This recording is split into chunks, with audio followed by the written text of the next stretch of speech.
The Nvidia Shield TV Pro. Everyone's talking about it again due to a recent price drop, and also, well, it's apparently gotten some pretty sweet updates.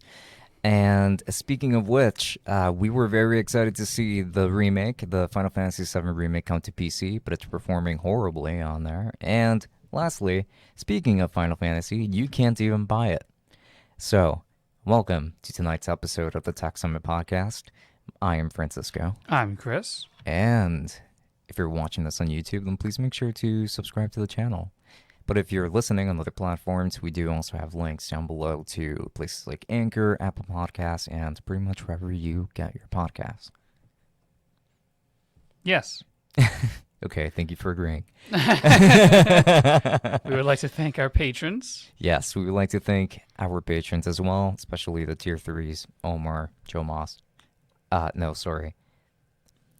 Omar, Sada, Wazal. Thank you so much for all of your support because it really does go a long way. The tier 2s, C, Maury, Armani, Rix Rocks, and Andrew Gendron. Thank you so much for all of your support again because it really does go a very long way. So thank you all. And if you would like to support us for some bonus episodes as well on the Patreon, where we do use inappropriate words, bad words, like Christopher likes to say, then yeah, links to that down below. Now, let's get right into the news. Take it away. Yeah. So the Nvidia Shield TV Pro is actually a streaming box that I have been a huge fan of since day one. I got it back in 2019, which is the last time that we got an Nvidia Shield TV Pro model at all. And it was a very snappy and amazing streaming box. A lot of people like to use it as a Plex server. I mean, I don't. I like to use it more so to emulate games and things of the like. I played the entirety of Persona 3 on my Nvidia Shield, actually. And, well, at $200, it was already a pretty good price for everything that you were getting. But now it just recently dropped to $180. Yeah, so, that's actually pretty nice. $20 down. And you get an even better experience than you could back on day one. So that's always exciting to see. Is there any specific reason as to why the price drop has happened recently? Rumor has it that it's probably because there might be a 2021 model, but 2022? I think at this point it would be 2022 because we're already too deep into December. I would say unless they're releasing it in like the next week and a half, it's not going to be a 2021 model. No way. Right? Yeah. That I don't see it happening whatsoever. So yeah, it's most likely going to be a 2022 model. Plus, before that, the last time that we got one Nvidia Shield TV was in 2017, so that was 2 years before that. But even then, that was very late into 2019 that we ended up getting it. It was, I think, November, if I'm not mistaken. Still, fantastic product. If you were hoping to pick one up yourself or if you were contemplating it, get the Pro, not the Tube version. The Tube version is silly. Get the Pro version, especially since it's less than $200 now. Now, of course, because this is an NVIDIA product, we have to, address the elephant in the room. What? Do you think this... Yeah, we don't have a damn soundboard anymore. Not yet. It takes time. But we do have a stream deck to make that happen very soon, hopefully by next episode. Yeah, all right, and we'll see. Now, my question is, just because it's an NVIDIA product, do you believe that this could be at all prone to scalping? Yes, for sure. Because I want to say that was going on with the handheld version, back in 2015, I think. So I can definitely see that happening if a new version comes out, especially considering the circumstances. Okay, just because I was wondering about that, because obviously the GPUs are still very much in a bad position. It's going to look that way for a long time, even though reports are claiming that they shipped out 25% more GPUs this year than they did last year. Of course, the question is, where do they all go? It's into the hands of scalpers, with bots. I mean, it's kind of a problem there, but I mean, also, in all fairness, last year they released in September, so they started selling since September. This year they had the entire year. I mean, you could argue that the supermodels from that sounded weird. The 20 series super. You think those Hmm. would have also like been at least a little bit prone to scalping at least early on, just because the circumstances that were unfortunate started well before the 3000 series came around, and I feel like there was already some scalping issues just because people are already confined in their home. They maybe want to upgrade their PCs and all that stuff. So Yeah, the issues were going on with the 2000 series as it was, especially around when they first came out in 2018. But then later in 2019, when they were becoming much more available already, since it had almost been a year and a half since they came out, this hit. And then when the unfortunate circumstance hit, um, it brought everything down with it. You could not find a graphics card so easily, but it became even worse when the 3000 series came out. And when people had to start working from home, which happened long before the 3000 series. So, yeah.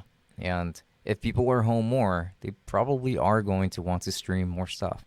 But one thing that could probably prevent something like that from happening, from these things getting scalped too bad, is that most people have smart TVs already, so they probably aren't racing to go and get a streaming box. right. Because that's the thing, is a streaming box. It's not a handheld like the No, old Shield that I keep thinking about.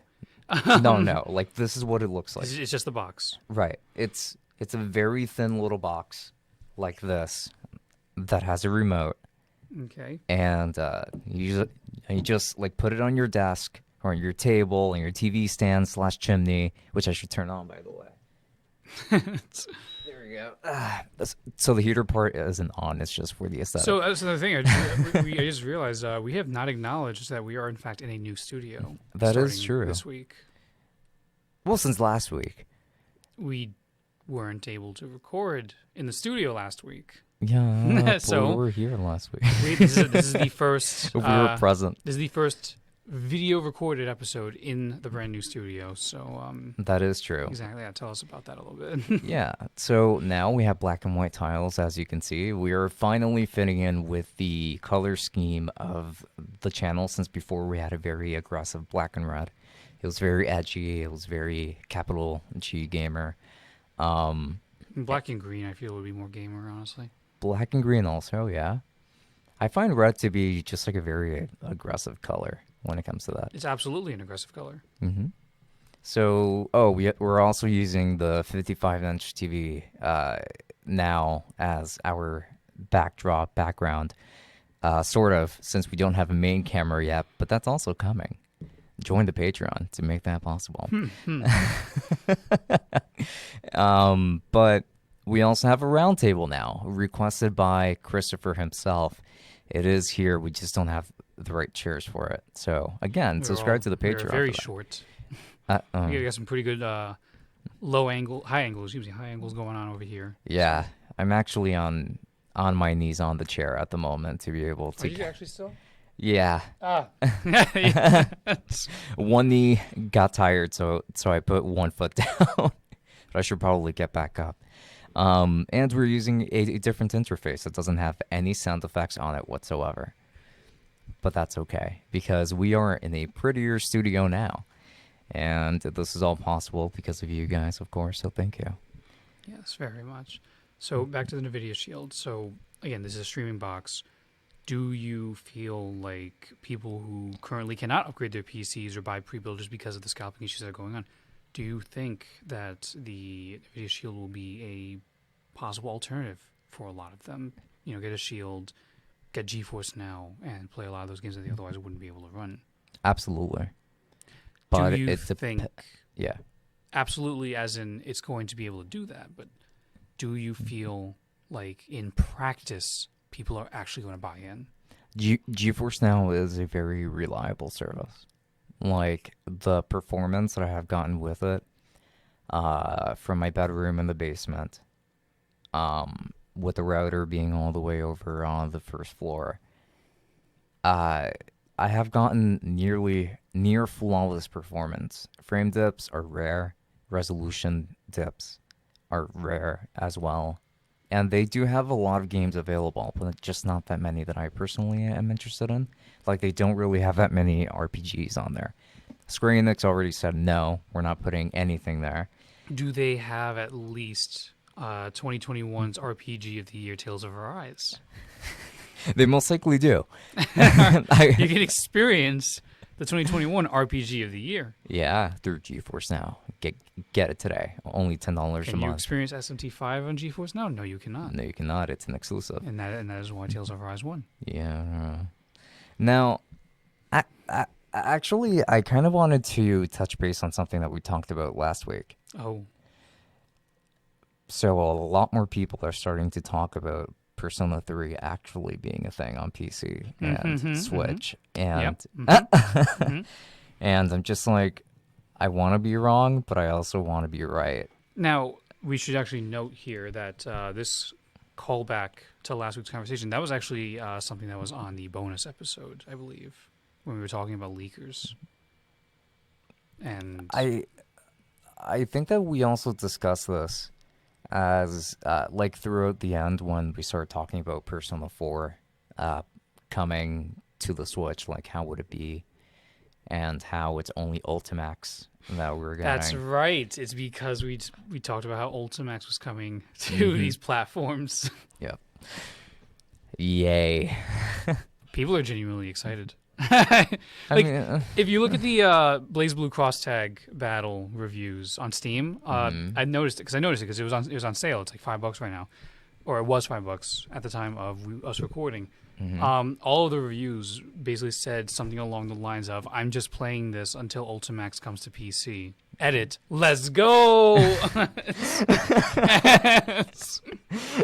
It's like when you texted me, "Let's go 7 Remake on PC," which is actually our next topic. We will get to that, yes. Yes.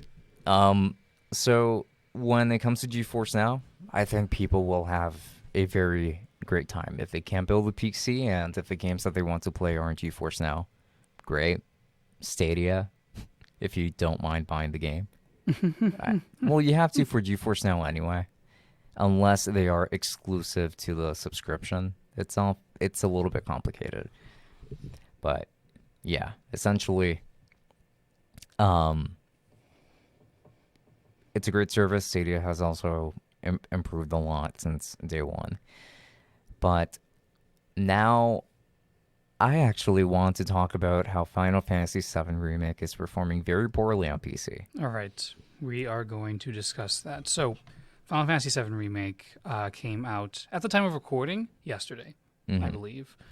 And it is not looking great. Now,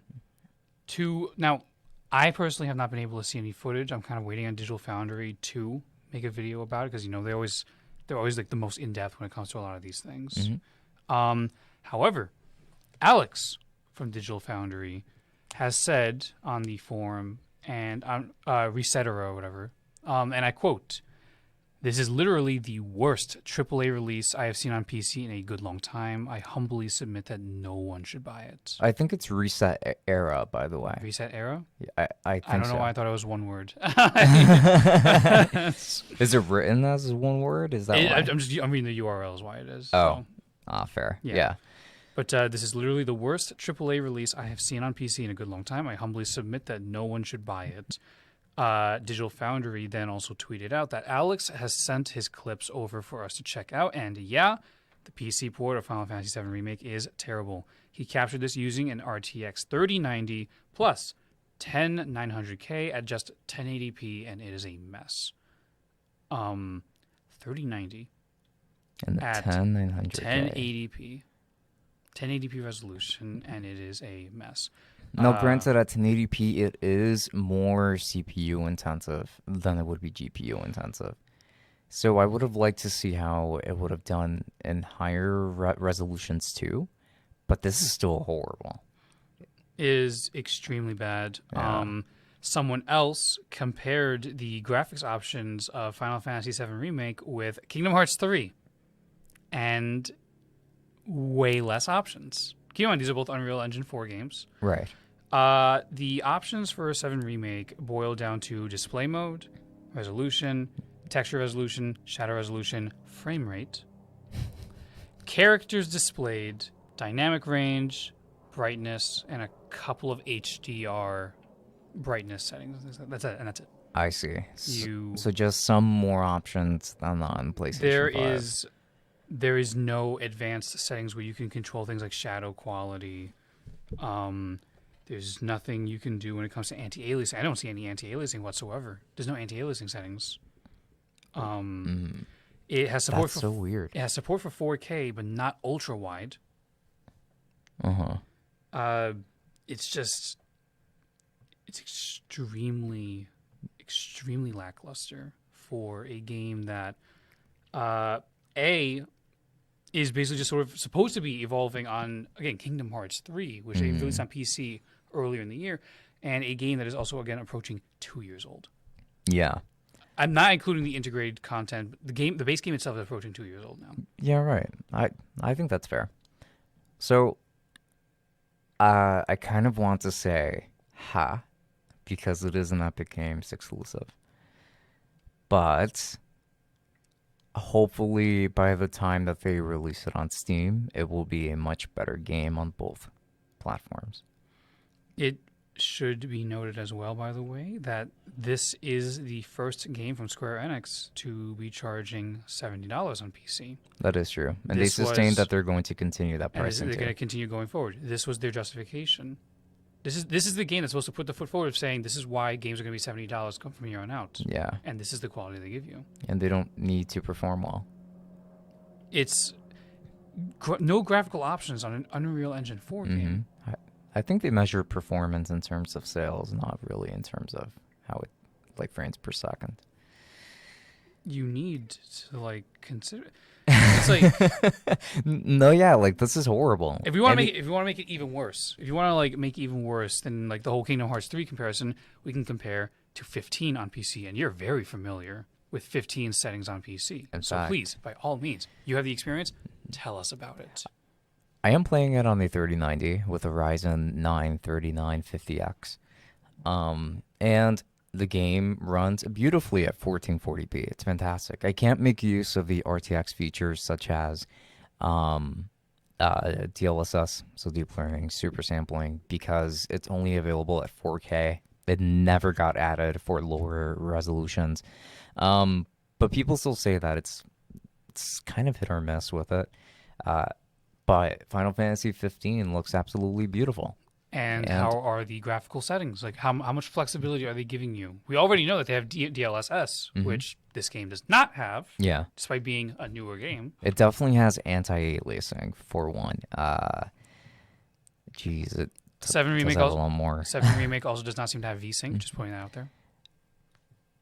Final Fantasy 15 definitely has VSync, which Most is games have VSync. yeah, it's something that we kind of take for granted at this point because we see it so much.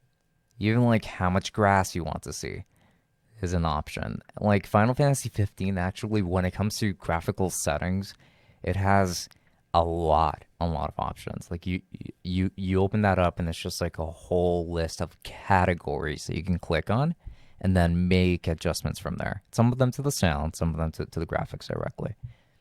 But they did that for 15, which, great. I love 15. It is my favorite Final Fantasy. But come on, like, Remake is the big deal since everybody loves 7. And I genuinely don't really get how they botched it this hard. It's really upsetting. How much I was talking about, how much I was waiting for 7 Remake to come to PC, how much I've constantly talked about it, even on the podcast, about how it's the one thing I'm basically waiting for. Keeping in mind, I've never even played 7, but I still wanted to play 7 Remake because I played the demo, felt fantastic. I was really excited to play it on an uncapped frame rate. I wanted to be able to play it at 60. At least. With the ability to cap. I mean, I don't really care about 120 personally. I know there's obviously a difference, but Well, does your monitor run at 120? That's one thing it doesn't. It doesn't, then it doesn't matter. It doesn't. But even when we're talking about monitors that do, like my brother's gonna be having a 144 hertz monitor. You can see a difference, sure, but for me, it's relatively negligible. Personally, once I go to 60, I'm good. Obviously, that's sacrilege to a lot of PC gamers. I think you have to try it to really feel it. Like looking at it, it doesn't look that different. Maybe I really do need to experience it for myself. But personally, I feel like 120 frames per second and above, things higher than 60, their uses is more in the competitive scene. Mm-hmm. Like, I fully understand the competitive uses of having a higher refresh rate, a higher frame rate, like for that. Right. So I more than understand it. Mm-hmm. For my own personal taste, as someone who doesn't play in like an esports level of like anything like that, I personally am fine around 60. But Okay. I mean that's understandable for sure.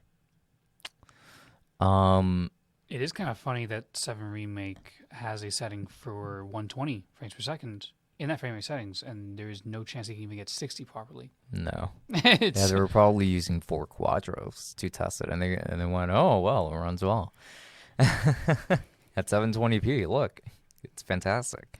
But yeah, like Square Enix, it's very disappointing that they botched this.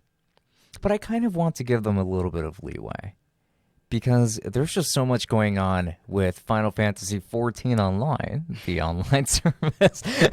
All right, you got me. I'm the man of the transitions today. Steven has become the master. I got it. Yeah. So they took it down from all stores. You cannot buy it for now because there's just so much congestion after Endwalker came out. In fact, when I tried to log in the other day, like just to see how it was, I was person number 1094 on the queue to get inside the game. Yeah. Now, it only took about 15 minutes maybe for me to get in from there, but still, like, it's insane. I'm used to being like person number 6 if I even have to wait. I didn't realize there would be a queue. Well, yeah, there is. Yeah, there's a line. Apparently, is your positioning on the line and the ability to advance forward, and is that dependent on other people logging off? Like someone has to. It's kind of like when you're in a queue for like a store for like a launch or whatever. Yeah, you have to wait for them to exit the store before they start letting other people in. Right. Like that. Is that what it is for 14 here? Yeah, I mean, there's only so much that any given server can handle, of course. So, like they do have to have a limitation of how many people can be there at the same time. So that's kind of what you're waiting for to see, if 1,096 people leave. And there are other people waiting to get in as well. So you're just like on the line there. And I'm presuming that you're waiting in line and competing with the worldwide player base, or is it just for servers in that specific region that you're playing in? It's per server. Yeah. Okay. Mm-hmm. Okay. I thought you were like you're waiting in line between someone from Brazil and then someone from South Korea. No, It's like it's people you're all competing for the exact same spots. Yeah, right. And it is it was just something that was funny. I personally don't mind waiting 15 minutes just to get in.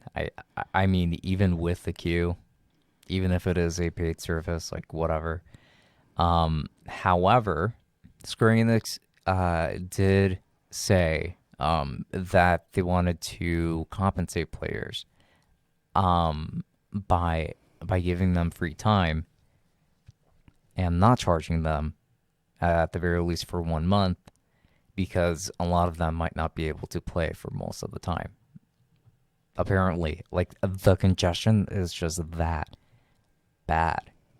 It's terrible. Like, I understand that with an MMO, most people are probably not going to like turn it on just to play for 5 minutes. It's not that kind of game. No. But at the same time, it's also like if someone has maybe a half hour to play and they're waiting for 20 minutes, it's like that's really bad. For people that have those kind of like time limits. Yeah. Whether they be self-imposed, imposed by parents, imposed by a government in the case of China, allegedly. And the 1 hour limit on, what was it, weekdays or weekends? But On weekends, probably. you get a 1 hour time limit I per heard day. I heard about that, but it's been so long since I last heard about it that I don't remember a lot of details on it. I kind of want to ask a certain someone if it's true. Hmm. But damn, I mean, like that's gotta suck, especially for players in China. You get 1 hour. Yeah, if that 1 hour thing is actually true, Is 14 actually available in China? it should be. I don't see why Certainly, not. they're not going to have. No. They're not going to be playing on like any of our servers for sure, no doubt. Actually, yeah, they could. I have found foreigners on the server. But Chinese players from mainland China, I feel like they would have their own server just for them. I believe that the person that was trying to help me out one time was from mainland China. Very interesting. Yeah, I think. But yeah, like they were just saying that the game is kind of expensive to pay for every month, so they can't really play it every month. It is. Mm-hmm. It is monthly fee to play a video game. I still don't like that. Yeah, I was never an MMO player, so like I'm not used to it, so I don't like it. I get it. Like it is an expensive game to get into. They do make it easier now because you can play the base game and the first expansion for free, which is hours Really? upon hours. Tell of me content. more. Yeah. Oh yeah. Well, there you go. You can get up to level 60 for free, which will take you. Now, are these games and expansions, are they award winning too? Oh. Well, that much I don't know. Now, they- I thought you got the joke yet. Oh no. They are. They are. Apparently, the joke is that, like, did you know that you could play 14 and the award-winning blank expansion free up to level 6? Like, apparently that's a joke among people because of how many times people ask about it. So, according to a friend of mine that does play, I wouldn't know because I haven't played. But Fair. I didn't even know about it, so there you go. But yeah, congestion. when do you think the congestion would end? Like, how long do you think it's going to be going on? It depends on the walker. Hmm. Because right now, everyone is jumping on the Endwalker train, especially after what happened to World of Warcraft. People just don't really care for that game so much anymore, and it's only going to get worse from here. I don't think that they're going to be able to get people's good faith back. No, I think Blizzard is very much done. There's a story that came out a couple days ago, actually, where Blizzard was trying to tell their employees to not sign any union cards or something like that. So it's just very much digging their hole deeper and deeper. Were there any consequences if they did? I'm not entirely certain. I imagine there would be a write-up or some sort of reprimand. I don't know about necessarily termination right away, but you know, nevertheless, it's really not a good look to be doing that kind of blatant union busting after all of the trouble that you and your parent company are getting into. Yeah. For, things that have to do with not having that. It's like, it's really bad. This is not Politics Summit, just letting everyone know that, but that's not what we're going to be talking about. But I'm just saying, like, Blizzard's reputation has been probably irreparably damaged at this point. Even with Diablo 4 and Overwatch 2 somewhere in the horizon, I do not think the studio's reputation can be fixed at this point. Like, Yeah, it's just, it has been months now of consistent bad news. Plus, as far as the gamers are concerned, the games aren't that good anymore either. So that's the real kicker for them. It's just, yeah. I feel bad for those people because there are people that did grow up on World of Warcraft. Seeing all of this happen, it's like when Drake Bell, when all the news around Drake Bell came out, it disappointed everybody. So I can only imagine. But because of this, you get to discover a whole new game that's way better than World of Warcraft. When you can load into it. When you can load into it. But that's not the point.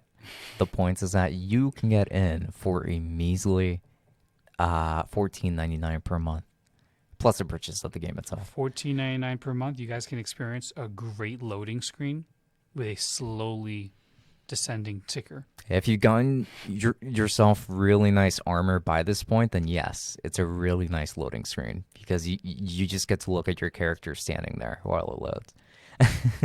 So, hey, there is that. But with that said, I mean, that is pretty much everything. I'm going to pretend to press the dun dun button, but I'm going to edit and post. So thank you so much to all of you for watching tonight, because we finally had some tech subjects, so that was actually pretty cool. Hopefully there's going to be more tech drama moving forward. We're waiting for companies to do something, but sadly they've been staying out of drama. But yeah, thanks again to all of our patrons for pledging. There is a merch store, so please make sure to check that out. If you are interested, help us get chairs, because right now my knee hurts a lot. And of course, if you are watching this on YouTube, all the social media will be at the bottom of the video here. Yeah. And if you are listening in on Spotify, Apple Podcasts, or wherever you get your podcasts, that will be in the respective descriptions. That's right. So with that said, this has been Francisco. And Chris. And until next time, enjoy. Good night. Travel on.